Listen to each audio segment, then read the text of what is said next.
Hello again everyone, welcome back to ptet.chemistry channel. So in this lecture tutorial, I'll continue these examples of balancing chemical equation. This is the third of these lecture tutorial series, specifically on balancing chemical equation. This will be suitable for a beginning year 9 student who had just started on this 14 to 16 years old curriculum for the IGCSE or the all-level chemistry or any sort of similar curriculum.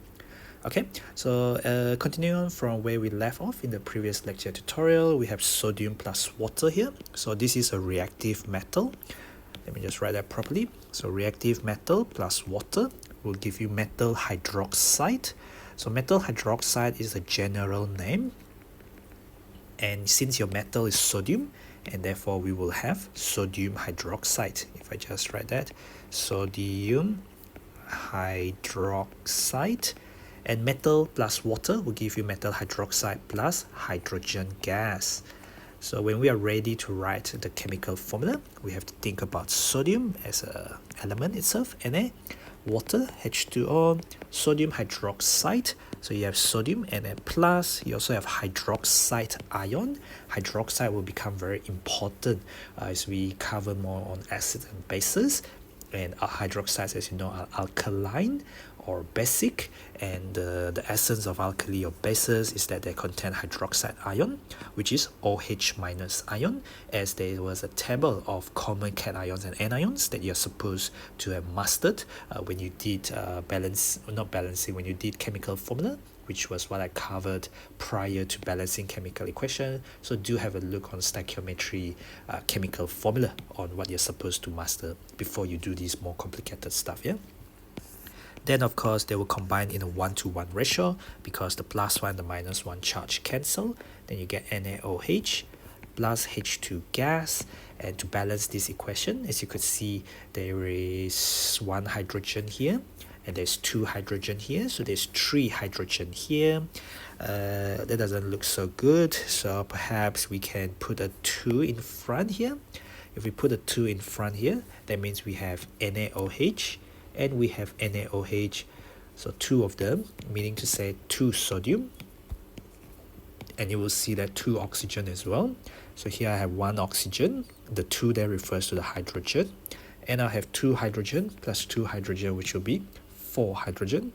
So 2 of H2O means H2O, H2O, so it means 2 of the water. So 4 hydrogen altogether, 2 plus 2 hydrogen. Number at the end is 1 if they don't show it. So there's 1 oxygen times 2, so there's 2 oxygen, 2 times 1, 2 oxygen. Alright, so that equation is nice and balanced now. I'm just going to rub that out because those are your thought processes as you're thinking about the issue, about the type of reaction in your head. Alright, calcium plus water, another metal plus water reaction. So you get calcium hydroxide plus hydrogen gas. So you got to think about the formula now. So calcium plus water give you calcium hydroxide. Calcium hydroxide is a bit tricky because it's Ca2 plus. It's a group 2 metal. So when they try to form ions, they want to have a fully filled outer shell. So they will form a Ca2 plus ion from a group 2 metal. Now you have OH minus. Clearly the plus 2 and the minus 1 do not cancel each other out. So we can think about balancing the charges by doing something what we call lowest common multiple. Some books, some teachers will call this the cross multiply method. But what you're doing is lowest common multiple is to do with numbers. It's not to do with the charges. So the charges bring down the numbers, not the charges, not the ions, but bring down the number of which is 1. So it's just 1. Number here is 2, so bring down 2. So what that actually means is the number of this cation, the number of this anion, they are in the simplest whole number ratio. So that means I just need 1 of the calcium 2 plus, I need 2 of the OH minus. Now you can see the plus 2 balance out the minus 1 and minus 1, and therefore the formula is going to be calcium OH twice. That is the formula for calcium hydroxide. As you become more familiarized with the vocabulary, eventually you can ditch this method because you could do it in your head and you could just see it Ca2 plus OH minus. You need 2 of the OH minus to balance out the charge from 1 of the calcium 2 plus. So be careful with these things. Do it from basic if you are still at your beginning stage, and once you become better, you can cut this step and well, there's basically progression from being a novice, a beginner to an intermediate and advanced level after this. This equation is not balanced, obviously. I hope you can see that you have 2 oxygen. So 2 of these OH in a bracket means OH minus OH minus. That's why we have to put a bracket. It means 1 oxygen inside, 1 hydrogen inside. There are 2 of them. There are 2 of these hydroxide. So altogether, 1 of these will have 1 calcium, but it will have 2 oxygen. It will have 2 hydrogen. Here you only have 1 oxygen because the number at the end there is only 1, and you only have 1 in front. You want 2 oxygen, so I must have a 2 in front. I cannot put a 2 at the formula. We do not change the number at the bottom. We only change the number in front because it's to do with how many multiples. Now I have 2 water molecule. I will have 4 hydrogen atoms and 2 oxygen atoms. The oxygen atoms are balanced out. 2 oxygen atom, no oxygen atom, 2 oxygen atoms, no oxygen atoms. All right. The calcium, 1 calcium and 1 calcium. 4 hydrogen, 2 times 2 is 4 hydrogen. I have 2 times 1, which is 2 hydrogen, plus another 2 hydrogen. 2 plus 2 give me 4 hydrogen. So this equation is balanced now. The worst mistake students make usually is wrong formula, 1. And then secondly, they didn't bother to balance the chemical equation. Okay. Now the next bit of this question, this is a hydroxide plus ammonium salt. So this is a ammonium salt. Hydroxide plus ammonium salt was in the word equation that I covered about 2 lecture tutorials ago. I told you that these are the series of word equations that are very, very important to master. Ammonium salt plus any alkali or base that contains hydroxide will give you the salt, ammonia gas and water. This is basically in your paper 3 practical. When you are testing for the presence of ammonium ion, you can check in your paper 3 for IGCSE or O-level chemistry. For practical paper, there's a test for ammonium ion, and they will ask you in the theory paper such as these where they ask you to balance the equation. Ammonium salt plus any hydroxide will give you salt, ammonia gas and water. So going back to these, you have a hydroxide with ammonium salt. You get a metal salt, which is calcium chloride, and then you will get ammonia gas, and of course we will also get water. So I'm running out of space there. Anyway, calcium hydroxide, so I'm just going to use this formula, which I already explained how to get the formula just now. So calcium hydroxide, Ca2 plus OH minus, so I need 2 of the OH minus. Ammonium chloride, ammonium is not a molecule, ammonia is a molecule, ammonium is an ion, NH4 plus, I have Cl minus, plus 1 and a minus 1, the charge cancel out, so they are present in a 1-to-1 ratio. So ammonium chloride, the formula is NH4Cl. Calcium chloride, Ca2 plus Cl minus. So I would need, just like this, I would need 1 of the calcium 2 plus. I need Cl minus and Cl minus. You can do it from scratch in order to convince yourself, but the charges plus 2 from 1 Ca2 plus and the Cl minus, minus 1 give you minus 2. So the formula is CaCl2. Ammonia is a molecule, so NH3 is produced and water is produced. So looking at this formula, first of all, the easiest thing I can spot is look at the chloride. You see there are 2 chlorine here, 2 of this chlorine. Here there's only 1 of the chlorine, so I'll put a 2 in front of the NH4Cl. In doing so, you can hopefully see that there is NH4, and then I have 2 of this ammonium as well. So because I have 2 of this ammonium, I will get 2 of this ammonia. The ammonia comes from the ammonium. This is a molecule. This is an ion as shown here. So I will need 2 of the NH3 in order to balance out the 2 of the ammonium there. So chloride is done. The NH3 is done. Now looking at the oxygen, so here remember the 2 outside means the whole bracket is 2. That's why we need a bracket to see exactly that there are 2 of the hydroxide. That's why we need a bracket. There's 2 oxygen and there's only 1 oxygen. So I need the 2 in front of this one. This will give me 2 oxygen, but it will give me 4 hydrogen. And then 2 times 3 is 6 hydrogen. 6 plus 4 is 10 hydrogen. 10 hydrogen on the right hand side. 4 times 2 is 8 hydrogen. 2 times 1 is 2 hydrogen. 8 plus 2 hydrogen, that will give you 10 hydrogen altogether on the left hand side. This equation is balanced only because you know the reaction of hydroxide with ammonium salt, giving you another metal salt, ammonia and water, and you get all the formulas of the ions, formula of the compound as well as the molecule correctly. The next thing is not one of these normal reactions. This is magnesium carbonate, magnesium 2 plus because it's a group 2 metal. And then when they form ion, they give you a +2 ion. CO3 2 minus, there's the presence of carbonate anion. Alright, so that gives you magnesium oxide, Mg2 plus O2 minus.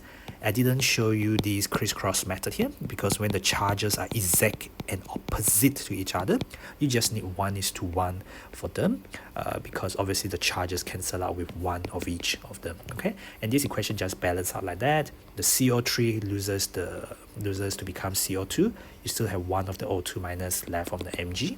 This reaction actually takes place under heat. This is called thermal decomposition. So thermal because it only happens under intense heating, and under intense heating this will lose mass to give out this as a gas, and you will still get a white solid starting from a white solid, but it will be lighter than compared to what you started out because you lose some CO2 gas. The next question, this is silver nitrate. Remember, silver nitrate is a compound. It actually refers to silver 1. Silver 1, and then you have nitrate, NO3 minus.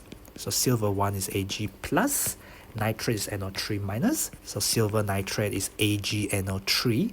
This is the key ingredient or a key reactant in your practical paper to test for halite, which is chloride, bromide, iodide. If you see your practical paper under qualitative analysis table, there's a test for Cl minus, Br minus, I minus. They all use silver nitrate solution. Alright, so plus NaCl, you will get silver chloride, so Ag plus Cl minus. As I said, for these things where the charges are equal and opposite, equal because 2 and 2, opposite because plus and minus, the charges cancel each other out in a 1:1 ratio. 1:1 ratio, just like Na plus and Cl minus. So the formula is just AgCl. Na plus NO3 minus, I could do this easily because I know my cations and anions from my table, and you could see that the Ag goes to the Ag, the NO3 unit can balance like this. There's one of these NO3 unit, and then there's another of these NO3 unit on the right hand side there, so they get balanced out. 1 Na, 1 Na, 1 Ag, 1 Ag, 1 Cl and 1 Cl, just like that. Okay. The next thing, copper 2 oxide, so Cu2 plus, O2 minus, just like this magnesium oxide as shown here just now from the previous example. You will get CuO, 1:1 ratio.